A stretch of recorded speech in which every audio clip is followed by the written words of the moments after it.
ನಮಸ್ಕಾರ ಸ್ನೇಹಿತರೆ, Kannada creator guide channel ಮೇಲೆ ನಿಮಗೆಲ್ಲರಿಗೂ ಸ್ವಾಗತ. ನಮ್ಮ ಚಾನೆಲ್ ಸಬ್ಸ್ಕ್ರೈಬ್ ಮಾಡಿಕೊಂಡು ಬೆಲ್ ಐಕನ್ ಪ್ರೆಸ್ ಮಾಡಿ ಆಲ್ ಸೆಲೆಕ್ಟ್ ಮಾಡಿ. ನಮಸ್ಕಾರ ಸ್ನೇಹಿತರೆ, ಇವತ್ತಿನ ಈ ವಿಡಿಯೋದಲ್ಲಿ ನಾವು ಹೊಸ ಚಾನೆಲ್ ಕ್ರಿಯೇಟ್ ಮಾಡಿ ಕಾನ್ಫಿಡೆಂಟ್ ಆಗಿ ಕ್ಯಾಮ್ರಾದ ಮುಂದೆ ಬಂದು ಮಾತನಾಡೋದು ಹೇಗೆ ಅನ್ನೋದು ನೋಡೋಣ. ಯಾಕಂದರೆ ಹೊಸ ಯೂಟ್ಯೂಬ್ ಚಾನೆಲ್ ಮಾಡಿದವರಿಗೆ ಕ್ಯಾಮ್ರಾದ ಮುಂದೆ ಬಂದು ಮಾತನಾಡೋದು ತುಂಬ ದೊಡ್ಡ ಕಠಿಣವಾದ ಕೆಲಸ. ಕ್ಯಾಮ್ರಾ ಫೇಸ್ ಮಾಡೋದು ಅಂದರೆ ಒಂದು ದೊಡ್ಡ ಚಾಲೆಂಜ್ ಅನಿಸ್ಬಿಡುತ್ತೆ. ಕ್ಯಾಮ್ರಾದ ಮುಂದೆ ಬಂದ ತಕ್ಷಣ ಟಾಪಿಕ್ಕನ್ನೇ ಮರ್ತು ಬಿಡ್ತಾರೆ. ಕೆಲವರಿಗೆ ಇದು ಈಸಿ ಆಗಿರುತ್ತೆ, ಬಟ್ 99% ಜನರಿಗೆ ಇದು ತುಂಬ ಕಠಿಣ ಕೆಲಸ ಆಗಿದೆ. ಸೊ ಈ ವಿಡಿಯೋದಲ್ಲಿ ನೋಡೋಣ, ನಾವು ಕ್ಯಾಮ್ರಾದ ಮುಂದೆ ಬಂದು ನಮ್ಮ ಟಾಪಿಕ್ ಬಗ್ಗೆ ಸರಳ ರೀತಿಯಲ್ಲಿ ಹೇಗೆ ನಾವು ಮಾತಾಡಬಹುದು, ಹೇಗೆ ಕ್ಯಾಮ್ರಾ ಫೇಸ್ ಮಾಡೋದು ಅನ್ನೋದು ಕೆಲವೊಂದಿಷ್ಟು ಟಿಪ್ಸ್ ನಿಮಗೆ ಈ ವಿಡಿಯೋದಲ್ಲಿ ಹೇಳಿಕೊಡ್ತೇನೆ. ಇದರಿಂದ ನೀವು ಕ್ಯಾಮ್ರಾದ ಮುಂದೆ ಯಾವುದೇ ರೀತಿಯ ಭಯವಿಲ್ಲದೆ ಸರಾಗವಾಗಿ ನಿಮ್ಮ ಮಾತು ಜನರ ಮುಂದೆ ಇಡಬಹುದು. ಅದಕ್ಕಾಗಿ ವಿಡಿಯೋನ ಸ್ಕಿಪ್ ಮಾಡದೆ ವಿಡಿಯೋ ಪೂರ್ತಿ ನೋಡಿ, ಅರ್ಥ ಆಗುತ್ತೆ. ಹಾಗೆ ನೀವು ಈ ಚಾನಲ್ ಮೇಲೆ ಮೊದಲ ಬಾರಿ ಬಂದಿದ್ರೆ ಚಾನೆಲ್ ಸಬ್ಸ್ಕ್ರೈಬ್ ಆಗಿ ಮತ್ತು ಬೆಲ್ ಬಟನ್ ಒತ್ತಿ ಆಲ್ ಸೆಲೆಕ್ಟ್ ಮಾಡಿ ಸ್ನೇಹಿತರೆ. ಸೊ ಬನ್ನಿ ಸ್ನೇಹಿತರೆ, ವಿಡಿಯೋ ಸ್ಟಾರ್ಟ್ ಮಾಡೋಣ. ಸೊ ಸ್ನೇಹಿತರೆ, ಮೊಟ್ಟ ಮೊದಲು ನೀವು ಹೊಸ ಚಾನಲ್ ಕ್ರಿಯೇಟ್ ಮಾಡ್ತೀರಾ, ಆಮೇಲೆ ವಿಡಿಯೋ ಮಾಡೋಕೆ ಅಂತ ಕ್ಯಾಮ್ರಾ ಫೇಸ್ ಮಾಡೋ ಟೈಮ್ ಬರುತ್ತೆ. ಆವಾಗ ಮೊಟ್ಟ ಮೊದಲು ಮಾಡಬೇಕಾಗಿರೋದು ಕ್ಯಾಮ್ರಾ ಮುಂದೆ ಮೊದಲು 10-15 ಸೆಕೆಂಡ್ ಕ್ಲಿಪ್ ರೆಕಾರ್ಡ್ ಮಾಡಿ. ಅದನ್ನು ನೀವೇ ನೋಡಿ, ಅದರಲ್ಲಿ ನೀವು ಮಾತಾಡೋದನ್ನು ಗಮನಿಸಿ. ನಾನು ಸರಿಯಾಗಿ ಮಾತಾಡ್ತಿದ್ದೀನಿ ಅಥವಾ ಇಲ್ಲ ಅಬ್ಸರ್ವ್ ಮಾಡಿ. ಏನಾದರೂ ತಪ್ಪಾಗಿ ಮಾತಾಡ್ತಿದ್ರೆ ಸುಧಾರಿಸಿ. ಮತ್ತೊಂದು ಕ್ಲಿಪ್ ರೆಕಾರ್ಡ್ ಮಾಡಿ, ಅದು ಕೂಡ ನೋಡಿ ಮತ್ತೆ ಅದನ್ನು ರಿಪೀಟ್ ಮಾಡಿ. ಮೊದಲಿನ ಕ್ಲಿಪ್ ಮತ್ತು ಈಗಿನ ಕ್ಲಿಪ್ ನೋಡಿ, ಈಗಿನ ಮತ್ತು ಮೊದಲು ಮಾಡಿದ ಕ್ಲಿಪ್ಪಲ್ಲಿ ಏನು ವ್ಯತ್ಯಾಸ ಬಂತು ನೋಡಿ. ಹೀಗೆ 15 ದಿನ ಪ್ರಾಕ್ಟೀಸ್ ಮಾಡಿ. ಯೂಟ್ಯೂಬ್ ವಿಡಿಯೋ ಶೂಟ್ ಮಾಡಬೇಡಿ, ಬರೀ ಕ್ಯಾಮ್ರಾದ ಮುಂದೆ. ಕ್ಯಾಮ್ರಾ ಅಂದರೆ ಇಲ್ಲಿ DSLR ಅಂತ ಅಲ್ಲ, ನಿಮ್ಮ ಹತ್ರ ಇರೋ ಮೊಬೈಲ್ ಕ್ಯಾಮ್ರಾನೇ ಬಳಸಿ. ಕ್ಯಾಮ್ರಾ ಮುಂದೆ ಮೊದಲು ಪ್ರಾಕ್ಟೀಸ್ ಮಾಡಿ. ಇಲ್ಲಿ ಕೆಲವೊಂದಿಷ್ಟು ಟಿಪ್ಸ್ ನಿಮಗೆ ನಾನು ಹೇಳ್ತೀನಿ ಸ್ನೇಹಿತರೆ.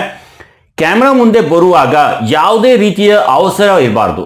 ಅವಸರ ಅಂದರೆ ಎಲ್ಲೋ ಹೋಗಬೇಕಾಗಿದೆ ಅಂತ ಅವಸರ ಮಾಡಿ ಬೇಗ ವಿಡಿಯೋ ಶೂಟ್ ಮಾಡೋದಾಗಲಿ, ಇಲ್ಲ ಏನೋ ಒಂದು ಕೆಲಸ ಮುಗಿಸಿ ಹೈರಾಣಾಗಿ ಲೇಟಾಗಿ ಬಂದು 5 ನಿಮಿಷದಲ್ಲಿ ವಿಡಿಯೋ ಶೂಟ್ ಮಾಡೋದಾಗಲಿ, ಎಡಿಟ್ ಮಾಡಿ ಅಪ್ಲೋಡ್ ಮಾಡೋದಾಗಲಿ ಮಾಡಬಾರ್ದು. ಶಾಂತ ರೀತಿಯಿಂದ ಫ್ರೀ ಮೈಂಡ್ ಇಟ್ಕೊಂಡು ವಿಡಿಯೋ ಮಾಡಿದರೆ ಒಂದು ಒಳ್ಳೆ ವಿಡಿಯೋ ಶೂಟ್ ಮಾಡ್ತೀರಾ. ಅದರ್ವೈಸ್ ಒಳ್ಳೆ ವಿಡಿಯೋ ಮಾಡೋದು ತುಂಬ ಕಠಿಣ. ಸೊ ಇಲ್ಲಿ ವಿಡಿಯೋ ಶೂಟ್ ಮಾಡುವಾಗ ಫ್ರೀ ಮೈಂಡ್ ಇರಬೇಕು ಮತ್ತು ನರ್ವಸ್ನೆಸ್ ಫೀಲ್ ಆಗಬಾರ್ದು. ಆಗ ಮಾತ್ರ ಒಂದು ಒಳ್ಳೆ ವಿಡಿಯೋ ಶೂಟ್ ಮಾಡ್ಬೋದು ಸ್ನೇಹಿತರೆ.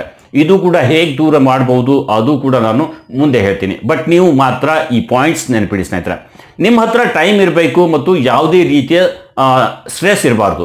ಓಕೆ, ಅದಾದಮೇಲೆ ವಿಡಿಯೋ ಶೂಟ್ ಮಾಡುವಾಗ ಮೊಬೈಲ್ ಫ್ಲೈಟ್ ಮೋಡ್ಗೆ ಹಾಕಿ. ಯಾಕಂದರೆ ವಿಡಿಯೋ ಮಾಡುವಾಗ ಕಾಲ್ ಬರ್ಬೋದು, ಮೆಸೇಜ್ ಬರ್ಬೋದು. ಇದರಿಂದ ನಿಮಗೆ ಡಿಸ್ಟರ್ಬ್ ಆಗ್ಬೋದು ಸ್ನೇಹಿತರೆ. ಮೈಂಡ್ ಕೂಡ ಡೈವರ್ಟ್ ಆಗ್ಬೋದು. ವಿಡಿಯೋ ಶೂಟ್ ಮಾಡುವಾಗ ಮೊಬೈಲ್ ಫ್ಲೈಟ್ ಮೋಡ್ಗೆ ಹಾಕಿ.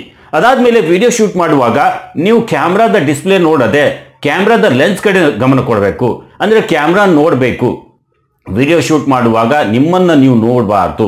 ನಿಮ್ಮನ್ನು ನೋಡುವವರಿಗೆ ನೀವು ಅವರನ್ನೇ ನೋಡಿ ಮಾತನಾಡ್ತಿರೋ ಹಾಗೆ ಕಾಣಬೇಕು. ಡಿಸ್ಪ್ಲೇ ಮೇಲೆ ನೋಡಿದರೆ ಬೇರೆ ಕಡೆ ಎಲ್ಲೋ ನೋಡ್ತಿರೋ ಹಾಗೆ ಕಾಣುತ್ತೆ. ಅದನ್ನು ಅವಾಯ್ಡ್ ಮಾಡಿ ಕ್ಯಾಮ್ರಾ ಲೆನ್ಸ್ ಕಡೆ ನೋಡಿ. ನೀವು ಒಬ್ಬರೇ ವಿಡಿಯೋ ಶೂಟ್ ಮಾಡುತ್ತಿದ್ರೆ ಆ್ಯಂಗಲ್ ಕರೆಕ್ಟ್ ಸೆಲೆಕ್ಟ್ ಮಾಡಿ. ಐ ಕಾಂಟ್ಯಾಕ್ಟ್ ಮಾತ್ರ ಲೆನ್ಸ್ ಮೇಲೆ ಇಡಿ. ಇದೆಲ್ಲ ಸೆಟ್ ಮಾಡಿದ ಮೇಲೆ ಒಮ್ಮೆ ನೋಡಿ ನೀವು ಅದರಲ್ಲಿ ಹೇಗೆ ಕಾಣ್ತಿದ್ದೀರಾ ಅನ್ನೋದು. ಯಾಕಂದರೆ ಕೆಲವರಿಗೆ ಇದು ಕೂಡ ಒಂದು ರೀತಿ ನರ್ವಸ್ನೆಸ್ ಫೀಲ್ ಮಾಡಿಸುತ್ತೆ. ಆದರೆ ಇಲ್ಲಿ ನೀವು ಹೇಗೆ ಕಾಣಿಸ್ತಿದ್ದೀರಾ ಅದು ಮ್ಯಾಟರ್ ಮಾಡಲ್ಲ, ನಿಮ್ಮ ಕಂಟೆಂಟ್ ಮ್ಯಾಟರ್ ಮಾಡುತ್ತೆ. ನೀವು ಹೇಗೆ ನಿಮ್ಮ ಕಂಟೆಂಟ್ ಪ್ರಸ್ತುತಪಡಿಸ್ತಿದ್ದೀರಾ ಅದು ಮ್ಯಾಟರ್ ಮಾಡುತ್ತೆ. ಕಂಟೆಂಟ್ ಮೇಲೆ ಗಮನ ಕೊಡೋದು ಬೆಸ್ಟ್ ಸ್ನೇಹಿತರೆ. ಈಗ ಒಂದೇ ಸಮನೆ ಕ್ಯಾಮ್ರಾದ ಮುಂದೆ ಮಾತಾಡೋದು ಹೇಗೆ, ಎಲ್ಲಿ ಕಟ್ ಮಾಡದೆ ಒಂದೇ ವಿಡಿಯೋ ಶೂಟ್ ಮಾಡೋದು ಹೇಗೆ. ಸೊ ಅದಕ್ಕಾಗಿ ನೀವು ಯಾವ ಟಾಪಿಕ್ ಮೇಲೆ ವಿಡಿಯೋ ಮಾಡಬೇಕಾಗಿದೆ ಅದನ್ನು ಮೊದಲು ಒಂದು ನೋಟ್ ಪ್ಯಾಡ್ ಮೇಲೆ ಬರಿಬೇಕು. ನೋಟ್ ಪ್ಯಾಡ್ನಲ್ಲಿ ಪೂರ್ತಿ ಸ್ಕ್ರಿಪ್ಟ್ ಬರೆಯೋದು ಅಂತ ಅಲ್ಲ, ಟಾಪಿಕ್ನ ಮೇನ್ ಪಾಯಿಂಟ್ ಬರಿಬೇಕು. ಅದನ್ನು 10-15 ನಿಮಿಷ ನೋಡಿಕೊಂಡು ಆಮೇಲೆ ವಿಡಿಯೋ ಶೂಟ್ ಮಾಡೋಕ್ಕೆ ಸ್ಟಾರ್ಟ್ ಮಾಡಬೇಕು. ಮೇನ್ ಪಾಯಿಂಟ್ಸ್ ಬರೆದಿದ್ದೀರಾ, ಅದರಲ್ಲಿ ಒಂದು ಪಾಯಿಂಟ್ ಕವರ್ ಮಾಡಿದ ಮೇಲೆ ಬೇರೆ ಪಾಯಿಂಟ್ ಮರೆತು ಹೋಯಿತು, ಆಗ ವಿಡಿಯೋ ಪೌಸ್ ಮಾಡಿ ನೆಕ್ಸ್ಟ್ ಪಾಯಿಂಟ್ ಏನು ಹೇಳಬೇಕಾಗಿದೆ ಅದನ್ನು ನೋಡಿ ವಿಡಿಯೋ ಶೂಟ್ ಮಾಡೋದು ಕಂಟಿನ್ಯೂ ಮಾಡಿ. ಇಲ್ಲ ವಿಡಿಯೋ ಪೌಸ್ ಮಾಡದೆ ಸೈಡ್ನಲ್ಲಿ ನೋಟ್ ಇಟ್ಕೊಂಡು ಒಂದು ಪಾಯಿಂಟ್ ಕವರ್ ಮಾಡಿದ ಮೇಲೆ ನೆಕ್ಸ್ಟ್ ಏನು ಹೇಳಬೇಕಾಗಿದೆ ಅನ್ನೋದನ್ನು ಒಮ್ಮೆ ಕಣ್ಣು ಹಾಯಿಸಿ ನೋಡಿ ಹೇಳಿ.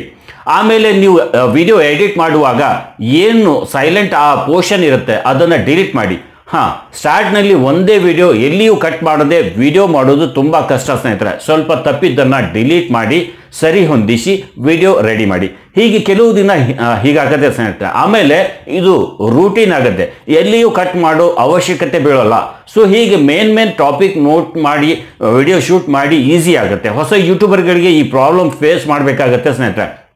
ಇದು ಎಲ್ಲರ ಜೊತೆ ಆಗುತ್ತೆ, ನಿಮ್ಗಷ್ಟೇ ಅಲ್ಲ. ಓಕೆ, ನಿಮ್ಮ ಕಾನ್ಫಿಡೆನ್ಸ್ ಮತ್ತು ಎಕ್ಸ್ಪೀರಿಯನ್ಸ್ ಹೆಚ್ಚಾದಂಗೆ ಸುಧಾರಣೆ ಆಗಲು ಶುರು ಆಗುತ್ತೆ. ನಿಮಗೆ ನರ್ವಸ್ನೆಸ್ ಫೀಲ್ ಆಗಬಾರ್ದು ಅಂದರೆ ಕ್ಯಾಮ್ರಾ ಲೆನ್ಸ್ ಕಡೆ ನೋಡಿ, ಡಿಸ್ಪ್ಲೇ ನೋಡೋಕೆ ಹೋಗಬೇಡಿ. ಕ್ಯಾಮ್ರಾವನ್ನು ಒಬ್ಬ ಫ್ರೆಂಡ್ ಅಂತ ತಿಳ್ಕೊಂಡು ಅದರ ಜೊತೆ ಮಾತಾಡಿ. ಕ್ಯಾಮ್ರಾ ನಿಮ್ಮ ಫ್ರೆಂಡ್ ಅಂತ ತಿಳಿದು ಅವನಿಗೆ ಏನೋ ಒಂದು ವಿಷಯ ಹೇಳ್ತಿದ್ದೀರಾ ಅನ್ನೋ ರೀತಿ ನೀವು ಫೀಲ್ ಮಾಡ್ಕೋಬೇಕು. ಅವನಿಗೆ ಯಾವುದೋ ವಿಷಯದ ಬಗ್ಗೆ ಅರ್ಥ ಆಗೋ ಹಾಗೆ ಹೇಳ್ತಿದ್ದೀನಿ ಅನ್ನೋ ಥರ ಕ್ಯಾಮ್ರಾ ಲೆನ್ಸ್ ನೋಡಿ ಮಾತಾಡಬೇಕು. ಸೊ ಇದೇ ರೀತಿ ಮಾಡ್ತಾ ಹೋದರೆ ನಿಮ್ಮ ಕಾನ್ಫಿಡೆನ್ಸ್ ಲೆವೆಲ್ ಹೆಚ್ಚಾಗುತ್ತಾ ಹೋಗುತ್ತೆ. ಹೀಗೆ ಮಾಡ್ತಾ ನಿಮ್ಮ ಎಕ್ಸ್ಪೀರಿಯನ್ಸ್ ಒಳ್ಳೆ ಲೆವೆಲ್ಗೆ ಬರುತ್ತೆ. ಮುಂದೆ ಯಾವುದೇ ನೋಟ್ ಬರೆಯೋ ಗೋಜು ಇರಲ್ಲ. ಫಟ್ ಅಂತ ಟಾಪಿಕ್ ತಲೆಯಲ್ಲಿ ಬಂತು, ವಿಡಿಯೋ ಮಾಡೋದು ಸ್ಟಾರ್ಟ್. ಅಷ್ಟು ಪರ್ಫೆಕ್ಟ್ ನೀವು ಆಗ್ತೀರಾ. ಆದರೆ ತಾಳ್ಮೆ, ಕಲಿಯೋ ಉತ್ಸಾಹ ಇದ್ದರೆ ಇದು ಸಾಧ್ಯ ಸ್ನೇಹಿತರೆ. ಸೊ ಸ್ನೇಹಿತರೆ, ಈ ವಿಡಿಯೋದಿಂದ ನಿಮಗೆ ಬಹಳಷ್ಟು ಕಲಿಯೋಕ್ಕೆ ಸಿಕ್ತು ಅಂತ ಭಾವಿಸಿದ್ದೇನೆ. ವಿಡಿಯೋ ಇಷ್ಟ ಆಗಿದ್ರೆ ವಿಡಿಯೋ ಲೈಕ್ ಮಾಡಿ. ಹಾಗೆ ನಿಮಗೆ ಮತ್ತೆ ಯಾವ ಟಾಪಿಕ್ ಮೇಲೆ ವಿಡಿಯೋ ಬೇಕು ಅನ್ನೋದನ್ನು ಕಮೆಂಟ್ನಲ್ಲಿ ತಿಳಿಸಿ. ಹಾಗೆ ನಮ್ಮ ಚಾನಲನ್ನು ಸಬ್ಸ್ಕ್ರೈಬ್ ಮಾಡಿಕೊಂಡು ಬೆಲ್ ಐಕನ್ ಪ್ರೆಸ್ ಮಾಡೋದು ಮರಿಬೇಡಿ. ಇವತ್ತಿನ ಈ ವಿಡಿಯೋದಲ್ಲಿ ಇಷ್ಟೇ. ಮತ್ತೆ ಭೇಟಿಯಾಗೋಣ ಒಂದು ಹೊಸ ವಿಡಿಯೋದೊಂದಿಗೆ ಸ್ನೇಹಿತರೆ. ಅಲ್ಲಿವರೆಗೂ ನಮಸ್ಕಾರ ಸ್ನೇಹಿತರೆ.